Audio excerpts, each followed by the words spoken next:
বিসমিল্লাহির রহমানির রহিম। আসসালামু আলাইকুম। কেমন আছেন সবাই? আশা করি যে যেখানে আছেন ভালো আছেন, সুস্থ আছেন। আমরাও আলহামদুলিল্লাহ অনেক অনেক অনেক ভালো আছি। তো সেদিন যখন বাড়িতে আসবো তখনও হঠাৎ করে বৃষ্টি নামছে, এত পরিমাণ রৌদ্রের ভিতর। তারপর আবার আজকে আমরা যাব কোথায়? আজকে আমার নানু বাড়ি বেড়াইতে যাব। তো দেখেন এর ভিতরে বৃষ্টি নামছে। যেহেতু আমাদের বন্ধ, বেশি একটা দিন থাকবো না, এর জন্য আম্মুকে বললাম বৃষ্টি হইলেও চলো, যেহেতু আমরা গাড়িতে বসে থাকবো, গাড়িতে বসলে সমস্যা নাই, অটোতে যাবো, এর জন্য বললাম যে চলো। আর তো সময় নাই, এই একদিন দুই দিন আমার নানি এত পরিমাণ মানে করে যে আমি যাওয়ার জন্য, আমরা যেন যাই এবার আসলে। তো এই তো আমরা এখন কিন্তু সবাই রেডি হয়ে গেছি, বৃষ্টির জন্য এখন বাইরে নামতে পারতেছি না। আমাদের গাড়ি অলরেডি আসছে, গাড়িতে ওই পর্যন্ত তো যাইতে হবে, ঘর দিয়ে তো আর গাড়িতে ওঠা যাবে না, এর জন্য আমরা এই সবাই দাঁড়াইছিলাম কখন একটু বৃষ্টিরে অল্প একটু কম নিয়ে নেমে যাব। তো এই তো ভিডিওটা দেখতে থাকুন শেষ পর্যন্ত। অবশ্যই ভালো লাগলে লাইক শেয়ার সাবস্ক্রাইব করবেন।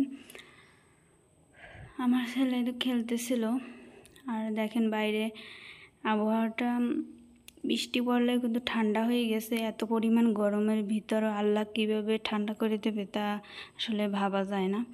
তো অনেক ঠান্ডা হয়ে গেছে, আর এত পরিমাণ বৃষ্টি, রাতেও সারা রাত বৃষ্টি পড়ছে, এখন আবার বৃষ্টি পড়তেছিল।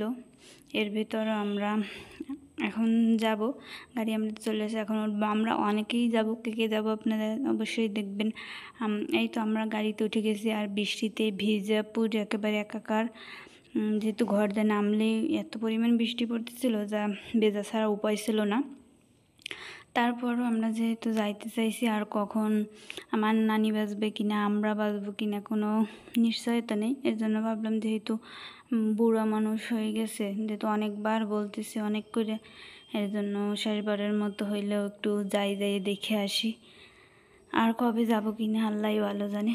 তো দেখেন আজকে এত পরিমাণ বৃষ্টি, মানে কমার কোনো নামই নাই, এত মানে পড়তেছিল।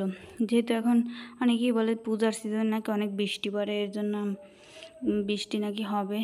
ভাবলাম যে যখন বৃষ্টি ছিল তখন গ্রামে আসি নাই, যে বৃষ্টির দিনে আমার ভাল লাগে না, গ্রামে যেন সব কিছু ইটি থাকে, এই জন্য আমার ভাল লাগে না, বা এটার যেন নামতে পারে, এই জন্য একটু বৃষ্টির শেষে আসলাম। তো আপনাদের সাথে কথা বলতে বলতে এই যে আমার নানা বাড়ি একেবারে রাস্তায় চলে আসছি। দেখেন এই নানা বাড়ি আমার রাস্তা, ভিতর ঢোকার রাস্তা, আর এটা হলো তাদের মেন রাস্তা। আমার নানি দূর দিয়ে দেখতেছিলাম, আমার নানি দরজার সামনে দাঁড়ায় রয়েছে, যতক্ষণ শুনবে আমরা না আসতেছি রওনা, যতক্ষণ তো ফোন একবার দেওয়াই ছিল, তারপর আবার গেটের ওইখানে দাঁড়াইয়া রয়েছে আমাদের অপেক্ষায়। আসলে নানা নানি থাকলে একটা মজাই অন্যরকমের। আল্লাহ যাদের না আছে তারা সবাই নানা নানির জন্য দোয়া করবে। আমারও নানা নানি নাই, আমার আম্মুর খালা, তো তার জন্য সবাই দোয়া করবেন। আজকের ভিডিও পর্যন্ত, আল্লাহ হাফেজ।